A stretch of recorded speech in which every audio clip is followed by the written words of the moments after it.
Dyan sa may Pasay City Regional Trial Court Branch 112, sina dating COMELEC Chairman Benjamin Abalos at dating Maguindanao Governor Andal Ampatuan Sr.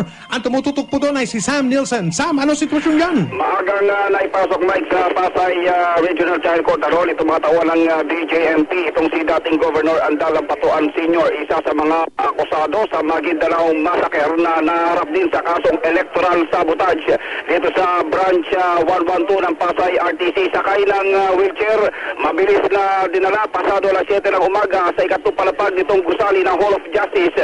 Itong si Ampatuan hindi nakaposas abang gwardyado ng sangkaterbang tauhan itong BJMP. Pawang mga naka-full battle gear mula sa Quezon City Jail Annex sa Camp Bagong Diwa, Taguig City, at naihatid na nga rito ayon dito kay BJMP Director Rosendo Dial.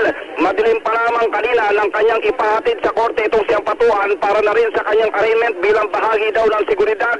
Mag-aalas 8 naman ng umaga nang dumating ang abogado ni Ampatuan Sr. na si Attorney Sigfrid Fortun. Samantala, pasado alas 8 nang dumating din dito sa Pasay RTC itong si dating COMELEC Chairman Benjamin Abalos na nakatakdang basahan din ng demanda sa sala nitong si Judge Jesus Mupas. Teka lang, excuse me Sam, lilinawin ko lang. Magkaiwalay na kaso yan, ano? Yung kay dating COMELEC Chairman Abalos at kay dating Maguindanao Governor Ampatuan Sr. Ganun ba yun? Mike, pareha silang naharap sa electoral sabotage. Parehong kaso? Oo. Bukod pa si Ampatuan, si Abalos, electoral sabotage lang, pero si Ampatuan, pati Maguindanao Massacre pati. Tama, oo, sa Quezon City. Sa Quezon City naman yun. Oo. Okay, so magkaparehong kaso pala, sina dating Chairman Abalos at dating Governor Ampatuan Sr.